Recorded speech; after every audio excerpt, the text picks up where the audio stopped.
Hello दोस्तों, मेरा नाम है दीपेंद्र सिंह शक्तावत। मैंने एसएससी सीजीएल 2018 के अंदर अप्रॉक्स 540 का स्कोर अचीव किया है आउट ऑफ 600। और आज का जो मेरा डिस्कशन होगा आप लोगों के साथ में वो मॉक्स के ऊपर होगा। दोस्तों, मॉक्स हमारी कम्पिटिटिव जर्नी का सबसे इंपॉर्टेंट पिलर माना जाता है। यहाँ पे आप अपनी जितनी भी प्रिपरेशन हुई है आप उसको अपनी टेस्ट करते हो, आपको अपने वीक एरियाज़ का पता चलता है, आप अपने इम्प्रूवमेंट्स को वहाँ से पता कर सकते हैं और आपको जितना भी आपका नॉलेज है और आपकी स्ट्रेटेजी है वो आपको अपनी इम्प्लीमेंट करनी है कि आप कितनी एफिशिएंसी के साथ में वहाँ पे इम्प्लीमेंट कर रहे हैं। तो दोस्तों, मॉक्स के अंदर आपका सबसे इम्पोर्टेंट टॉपिक ये आता है कि आप कौन से मॉक्स लगा रहे हैं। क्या आप बहुत ही आसान मॉक्स लगा रहे हैं जिसमें आपके 190 मार्क्स आ रहे हैं जिससे आप और कॉन्फिडेंट हो जा रहे हैं, या फिर आप बहुत मॉक टेस्ट टफ लगा रहे हो जिसके अंदर आपके 80 या 90 या 100 110 नंबर ही आ रहे हैं। तो दोस्तों, आपका मॉक टेस्ट का जो पैटर्न होना चाहिए वो बिल्कुल बैलेंस्ड होना चाहिए, रेलेवेंट होना चाहिए, क्योंकि आपको वहाँ पे अपनी स्ट्रेटेजी को भी इम्प्लीमेंट करना है। बिना स्ट्रेटेजी के आप एग्जाम क्लियर नहीं कर पाएंगे, ना आप अच्छा स्कोर कर पाएंगे। ठीक है, तो दोस्तों आज का जो मेरा डिस्कशन होगा आपके साथ में, मैं आपको किसके मॉक टेस्ट बेटर हैं, मैंने थोड़ा एनालिसिस किया है, थोड़े रिव्यूज़ लिए हैं अपने फ्रेंड्स वगैरह से, वो आपके साथ में शेयर करूंगा। उसके बाद में आपको मैं बताऊंगा कि मॉक टेस्ट देते टाइम आपको किन किन चीज़ों का ध्यान रखना है, आपको क्या क्या चीज़ें वहाँ पे इम्प्लीमेंट करनी है, कैसे आपको पेपर को अप्रोच करना है, और फिर आपको मैं बताऊंगा कि पेपर का एनालिसिस कैसे करना है, कितना घंटे देना है, कितना आपको क्या क्या चीज़ों का ध्यान रखना है एनालिसिस में। और उसके बाद सबसे इंपॉर्टेंट चीज़ जो आपके लिए होगी वो होगा मेरा पर्सनल एक्सपीरियंस, क्योंकि मैंने 16, 17, 18 मेरे पास में एक्सपीरियंस है, तो वो आपके लिए बहुत बेनिफिशियल रहेगा। जो गलतियां मैंने करी है वो लोग आप ना रिपीट करें तो ये आपके लिए बहुत अच्छी बात है। जब आप अपना पेपर अटेम्प्ट करते हो तो आपको सबसे इंपॉर्टेंट चीज़ जो ये रखनी है कि अपने ऊपर कॉन्फिडेंस रखना है, आपको खुद के ऊपर एक बिलीफ रखना है कि यार मैंने काफ़ी तैयारी करी है और कम से कम 80% पेपर तो मैं इजीली कर सकता हूँ, बस वो 20% ही वो पेपर होगा जो शायद थोड़ा अनप्रिडिक्टेबल होगा। कई बार हम ऐसा होता है वो 20% का जो डर होता है वो हमें 20% से भी हाथ धोना पड़ता है, वहाँ पर भी हम अच्छा परफॉर्म नहीं कर पाते हैं। और जो हमारा 80% जो हमारा ईजी प्लस मॉडरेट वाला पेपर होता है, हम वहाँ पे भी बहुत अच्छा परफॉर्म नहीं कर पाते हैं और ओवरऑल हम लोग कंपटीशन से बाहर हो जाते हैं। तो आपको सबसे पहले अपना कॉन्फिडेंस रखना है, खुद के ऊपर बिलीव रखना है। इसके बाद आपको अपनी स्ट्रेटेजी के ऊपर काम करना है। आपकी मैथ्स के अंदर स्ट्रेटेजी ये होनी चाहिए कि आप सबसे पहले ईजी क्वेश्चंस जितने भी हैं उनको ढूंढ ढूंढ के आपको फिनिश करने हैं, और उसके बाद आपको मॉडरेट के ऊपर जाना है, और सबसे लास्ट में आपको डिफिकल्ट क्वेश्चंस को अटेम्प्ट करना है। ये आपकी मैथ्स की स्ट्रेटेजी होनी चाहिए। और इंग्लिश की स्ट्रेटेजी मैंने अपने प्रीवियस वीडियो के अंदर पूरी शेयर कर रखी है, तो आपकी अपनी स्ट्रेटेजी डिस्कस हो चुकी है। इसके बाद सबसे इंपॉर्टेंट चीज़ जो होती है वो आपका टाइम मैनेजमेंट। दोस्तों, टाइम जो होता है सबसे इंपॉर्टेंट फैक्टर है पूरी एग्जाम के अंदर, स्पेशली मैथ के अंदर, क्योंकि क्वेश्चंस इस लेवल के नहीं होते हैं कि वो हो ही ना पाए। बस आपको ये करना होता है कि जितने भी इजी और मॉडरेट क्वेश्चंस हैं उनको आप जितने कम से कम टाइम के अंदर आप सॉल्व कर सकते हो, वो आपकी अप्रोच होनी चाहिए। और जो आपका वहाँ से टाइम सेव होगा वो आपको सारा का सारा टाइम डिफिकल्ट क्वेश्चंस को देना है, ताकि उनको आप लास्ट के टाइम पे रिलैक्स होके और फुल टाइम के साथ आप सॉल्व कर पाओ। दोस्तों, 100 में से 100 क्वेश्चन अब नहीं किए जा सकते हैं, बहुत टफ पेपर आने लग गया है। तो आपको अपनी स्ट्रेटेजी पेपर के अकॉर्डिंग ही आपको बना के रखनी है कि भाई जैसा पेपर होगा मैं वैसा अटेम्प्ट करूंगा। हो सकता है कि 85 के ऊपर भी वेरी गुड अटेम्प्ट हो, तो आपको ये सब लेके चलना है। फिर इसके बाद में आपको दोस्तों सबसे इंपॉर्टेंट एक चीज़ और आती है जो कि आती है आर्ट ऑफ स्किपिंग, कि आपको क्वेश्चन को स्किप करना आना चाहिए। ऐसा नहीं कि आप अपना ईगो हर्ट कर लो कि नहीं तुझे तो मैं सॉल्व करके ही रहूंगा, क्योंकि दोस्तों इजी क्वेश्चन है उसके भी 2 मार्क्स हैं और जो टफ क्वेश्चन है उसके भी 2 मार्क्स हैं। आप टफ क्वेश्चन करोगे 3 मिनट में करोगे, उतनी देर में आप इजी कम से कम 4 या 5 क्वेश्चन कर सकते हो। तो आपको डिसाइड करना है कि आपको अपना टाइम मैनेजमेंट कैसे करना है, और आपको आर्ट ऑफ स्किपिंग भी सीखनी है। दोस्तों, क्वेश्चंस जो होते हैं आप प्रिपरेशन के दौरान आपको ये चीज़ें ध्यान रखनी है, और जब आप पेपर देते हो मॉक टेस्ट, आपके पास में हर एक क्वेश्चन की कम से कम 3-4 अप्रोच होनी चाहिए। 3-4 अप्रोच कहने का मतलब ये है कि आपको हर एक क्वेश्चन का बेसिक्स पता होना चाहिए, ठीक है, पर आपको उससे करना नहीं है। सबसे पहले आपको अपनी ट्रिक्स और जो आपके शॉर्टकट्स हैं या आपके जो रिजल्ट्स आपने निकाल के रख रखे हैं वो इंप्लीमेंट करने हैं। अगर वो आपके वहाँ पे काम नहीं आ रहे हैं तो उसके बाद में आपको अपनी बेसिक मेथड पे जाना है। और अगर आपके बेसिक मेथड भी अगर लास्ट में फेल हो जाते हैं, तो जब आपका पेपर खत्म हो चुका होगा, लास्ट में कुछ आपको मिनट्स बचाने हैं, कम से कम 10-15 मिनट, उसके बाद में आपको इंटेलिजेंट गेस ढूंढना है और आपको ऑप्शन एलिमिनेशन करके और जैसे तैसे करके आपको उस क्वेश्चन को ठीक करके आना है। तो आपका इंटेलिजेंट गेस, आपकी ट्रिक्स और आपका जो बेसिक है, इस तीनों का आपके पास एक मिक्सचर आपके माइंड में हमेशा रेडी होना चाहिए हर एक क्वेश्चन के लिए। फिर इसके बाद में दोस्तों आपको सबसे सिली मिस्टेक्स से बहुत बचना है। आपको हर एक क्वेश्चन को अपने पूरा माइंड को एक्टिव रखना है और हर एक क्वेश्चन को बहुत अच्छा गुड रीड देना है, उसमें क्या दे रखा है और क्या पूछा हुआ है। है उसके बाद में ही आपको सॉल्यूशन के ऊपर अपना पेन चलाना है। ऐसा नहीं है कि आपने ऊपर क्या दे रखा है और आप सॉल्व करने लगे, क्योंकि टाइप फिक्स होते हैं एसएससी के अंदर। नीचे आपने आंसर लगा के आप आगे चले गए और पता चला कि उस क्वेश्चन में आंसर का 30% पूछा था या 70% पूछा था, तो फिर वो हमारी सिली मिस्टेक बन जाती है। कैलकुलेशन मिस्टेक नहीं करनी है और आपको अपनी कैलकुलेशंस के ऊपर भी डेली वर्क करना है 10 से 15 मिनट का, और अपनी कैलकुलेशन को काफ़ी स्ट्रॉन्ग बनाना है। आपको स्क्वायर, क्यूब्स, फॉर्मूलेज, ये सब कुछ आपको बहुत अच्छे से पता होना चाहिए। ठीक है दोस्तों, तो ये आपका एक स्ट्रेटेजी होनी चाहिए पेपर को अटेम्प्ट करने के लिए। अब इसके बाद में आपसे मैं शेयर करूंगा कि किस साइट के मॉक टेस्ट का रिव्यू और जो एनालिसिस मैंने किया वो आपके लिए बेटर है। तो मैंने एक सीक्वेंस क्रिएट किया है जो आप रख सकते हैं। मैंने सबसे फर्स्ट नंबर पे प्रायोरिटी दी है सुपर मॉक्स, जो कि रेमो सर एप्टिक्स की क्लासेस ने बनाए हैं। वो मैंने देखे, मुझे काफ़ी बैलेंस्ड और आप ये कह सकते हो कि 1 लेवल अहेड ऑफ हमारा जो एग्जाम पैटर्न होता है उसका है, तो वो काफ़ी सही चीज़ है आप लोगों के लिए। तो आप सुपर मॉक्स को पहले नंबर पे रख सकते हैं। फिर उसके बाद में मैंने सेकंड नंबर पे टेक्स्ट बुक को रखा है और उसके बाद थर्ड नंबर पे एसएससी ट्यूब को। दोस्तों एसएससी ट्यूब के भी अच्छे हैं मॉक टेस्ट, लेकिन आपको हर संडे को जो लाइव टेस्ट आता है वो आप एसएससी ट्यूब का दे रहे हो, तो आप उस कंटेंट क्रिएटर के क्वेश्चंस कर रहे हैं जो आप हर संडे को देता है ना। तो आपको फर्स्ट नंबर पे एसएससी ट्यूब को मेरे ख्याल से नहीं रखना चाहिए, क्योंकि वही कंटेंट क्रिएटर आपको संडे को भी दे रहा है, वही आप मॉक भी लगा रहे हो, तो आप डिफरेंट चीज़ों पे नहीं जा पाओगे, थोड़ा और ज़्यादा एक्सप्लोर नहीं कर पाओगे। और इसके बाद मैंने 4th नंबर दिया है ग्रेडअप को, और 5th नंबर टॉप रैंकर को, और 6th नंबर पे मैंने केडी कैंपस को रखा है। तो दोस्तों ये मेरा पर्सनल पॉइंट ऑफ व्यू है, मैंने कुछ एनालिसिस किया है, रिसर्च किया है, और अपना फ्रेंड्स वगैरह से जो काफ़ी अच्छे हैं पढ़ने में हैं और काफ़ी टाइम से तैयारी कर रहे हैं, तो उन लोगों से रिव्यू लेके किया है। तो आप ये सीक्वेंस फॉलो कर सकते हो। और इसके अलावा दोस्तों आपको अभी जब तक आपका एग्जाम नहीं होता, एग्जाम से 1 महीने पहले तक की मैं बात करता हूँ, आपको हर वीकली टेस्ट देना है एसएससी ट्यूब का। इसके अलावा आपको और कोई टेस्ट नहीं देना है, क्योंकि आप जिस दिन टेस्ट देते हो संडे को, वो आपका दिन पूरा जाता है। उसके बाद में लगभग आपका 1 दिन पूरा और जाता है जिसमें आप एनालिसिस करते हो।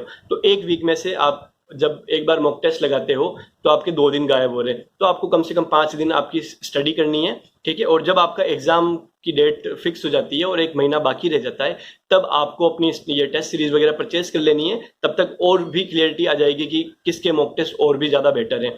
ठीक है, तो उसके बाद में आप कम से कम 30 मॉक टेस्ट आपको मिनिमम लगाने हैं लास्ट के मंथ में, जिसमें मैथ भी इंक्लूड है और इंग्लिश भी। 30 मैथ्स के और 30 इंग्लिश के। ठीक है, एसएससी ट्यूब का जो लाइव टेस्ट होता है उसकी सबसे जो इम्पोर्टेंट चीज़ मैं मानता हूँ, वो कम से कम 10-15 हज़ार बच्चे जो प्रिपरेशन कर रहे हैं वो देते हैं। एसएससी ट्यूब ने काफ़ी भरोसा जीत रखा है बच्चों का, तो हर एक बंदा उसका टेस्ट देता है, एग्जाम भी उसका थोड़ा सही होता है। तो आपको एक तो एग्जाम वाला फील आ जाता है। ठीक है, आपको ऑल इंडिया अपनी रैंक भी पता चल जाती है, और उसमें इन्होंने बहुत अच्छा काम भी कर रखा है। जो मैं बोलूँगा कि कुछ रॉन्ग क्वेश्चन ये हमेशा डालते हैं, तो आपको अपने रॉन्ग क्वेश्चन की जो स्ट्रेटेजी होती है उसके ऊपर भी वर्क करना है। एसएससी हमेशा 2-5 क्वेश्चन रॉन्ग देती है, और आपको एक बार में करके और आपको ये डिटेक्ट करना आना चाहिए कि ये क्वेश्चन गलत है, ताकि आपका वहाँ पर टाइम वेस्ट ना हो, जो कि ये मेरी एक गलती रही थी 2018 के अंदर, वरना मेरा मैथ का स्कोर शायद थोड़ा और बेटर होता।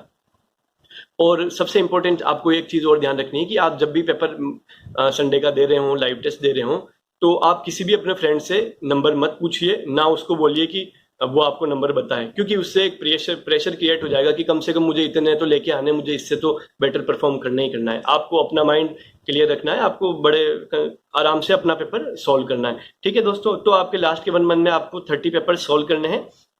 और इसके बाद अब सबसे इंपॉर्टेंट चीज़ आती है, वो आती है आपका एनालिसिस, कि आपको एनालिसिस कैसे करना है। तो दोस्तों एनालिसिस डिपेंड करता है आपका पेपर मॉक टेस्ट कैसा है। अगर काफ़ी आसान मैथ्स का या इंग्लिश का पेपर है, तो हो सकता है वो आपका 1.5-2 घंटे के अंदर बड़े प्यार से आपका एनालिसिस हो जाए। ठीक है, लेकिन अगर टफ पेपर आया तो हो सकता है आपके 4 घंटे भी चले जाएं। तो मैं एटलीस्ट बोलूँगा कि कम से कम आपके पास में मैथ्स के लिए और इंग्लिश के लिए 3-3 घंटे का तो आपके पास में एनालिसिस का टाइम होना ही चाहिए। और एनालिसिस करते हुए दोस्तों हमारे सामने क्या चीज़ आती है मॉक टेस्ट के अंदर, या तो हम क्वेश्चंस गलत करते हैं, या हमारे क्वेश्चंस राइट होते हैं, या फिर हमारे क्वेश्चंस राइट होते हैं लेकिन बहुत टाइम लेने के बाद में राइट होते हैं। ये 3 चीज़ें हम लेके चलते हैं। ठीक है, तो सबसे पहले बात करूंगा रॉन्ग क्वेश्चन। जब भी आपके क्वेश्चंस रॉन्ग हो जाते हैं, तो आपको उस पर्टिकुलर टाइप पर कुछ और प्रैक्टिस करने की जरूरत है। कम से कम आप 50-100 क्वेश्चन उसके ऊपर आप और सॉल्व कीजिए, और आप इस चीज का ध्यान रखिए कि अगर ये क्वेश्चन नेक्स्ट टाइम रिपीट होता है तो आपका गलत नहीं होना चाहिए। यही आपके मॉक टेस्ट देने का सबसे बड़ा फायदा होगा, वरना आपके मॉक टेस्ट देने का कोई फायदा नहीं है। फिर इसके बाद में दोस्तों जो राइट है उनको भी आपको देखना है कि ये सही टाइम में हो गए, मैंने सही अप्रोच के साथ किए, और उनको भी आपको कम से कम अपने दिमाग के अंदर एक रोड मैप रेडी रखना है कि इस क्वेश्चन को मैं इस क्वेश्चन को अप्रोच करने का क्या तरीका हो सकता था और बेटर, ठीक है, या फिर आपको वो तरीका एक बार माइंड में ब्रेनस्टॉर्म कर लेना। फिर इसके बाद में आता है आपका क्वेश्चन आपका राइट है लेकिन बहुत टाइम कंज्यूम कर गया, तो उसके ऊपर आपको थोड़ा टाइम और स्पेंड करना है उस क्वेश्चन के ऊपर। आपको उस क्वेश्चन की और प्रैक्टिस करनी है, आपको इंटरनेट पे, यूट्यूब पे या अपने फ्रेंड से आप इसकी और भी कोई बेटर अगर कोई अप्रोच है तो वो आप अप्रोच का पता करिए, और लॉन्ग मेथड से आप दूर रहिए। उसके लिए कुछ हो सकता है जो मैंने प्रीवियस वीडियो में बताया था कि कोई अगर आप रिजल्ट निकाल सकते हो, कुछ वहाँ पे पैटर्न बन रहा है, तो आप वो भी काम कर सकते हो जो काफ़ी टाइम लेते हैं, ठीक है। और फिर इसके बाद में दोस्तों आपको जब एनालिसिस हो जाता है तो आपको क्वेश्चंस बुकमार्क भी करने हैं ताकि आप उनका रिवीजन कर सको। जब भी आपके 5 मॉक टेस्ट कंप्लीट हो जाते हैं उसके बाद आपको एक एक का तो करना ही है पर्सनल अकेले, कि आज मॉक टेस्ट दिया तो आज उसका रिवीजन, कल मॉक टेस्ट दिया उसका रिवीजन। पर जब 5 मॉक टेस्ट आपके इकट्ठे हो जाते हैं तो आपको पांचों के क्वेश्चंस जितने भी बुकमार्क है आपको वो फिर से रिवाइज करने हैं। आपको जितने भी वहां से नए फॉर्मूले, थ्योरम्स या कोई इंग्लिश के अंदर भी कोई नया वर्ड या कोई नई इडियम या कुछ भी मिलता है तो आपको एक कॉपी बना के रखनी है। उस कॉपी के अंदर आपको अगर लगता है कि ये चीज काफी अच्छी है तो वो आपको उसके अंदर बिल्कुल नोट डाउन करके चलना है, ठीक है। मैथ के अंदर आपको जो क्वेश्चंस की प्रैक्टिस करनी है वो टाइप वाइज करनी है, और इंग्लिश के अंदर जो आप प्रैक्टिस करोगे वो टॉपिक वाइज होगा। आप एक इंग्लिश के लिए एक काम कर सकते हो, अपना एक फ्लो चार्ट बना के रेडी कर लेना, जिसके अंदर आप एरर, इंप्रूवमेंट, क्लोज टेस्ट वगैरह ये सब लिख लेना। और हर एक मॉक टेस्ट जब आप देते हो तो आप उसके अंदर अपने लिखना कि मेरे इस बार इसमें इतने सही हुए, इस बार इतने सही हुए, ताकि आपको अपना एक ग्राफ पता चलता जाए कि मेरी सही में इंप्रूवमेंट हो रही है, क्या मेरे वीक एरियाज हैं। कंसिस्टेंटली आपके अगर किसी एक वीक एरिया के अंदर काफी क्वेश्चन गलत हो रहे हैं तो आपको वो पता चल जाएगा। ये सब कुछ आप अपने लैपटॉप के नोटपैड के ऊपर सेव कर सकते हो। मैथ के भी आपने कितने मॉक टेस्ट दे दिए हैं और कितनों के आपने रिवीजन कर लिए हैं, कितनों के रिवीजन बाकी है।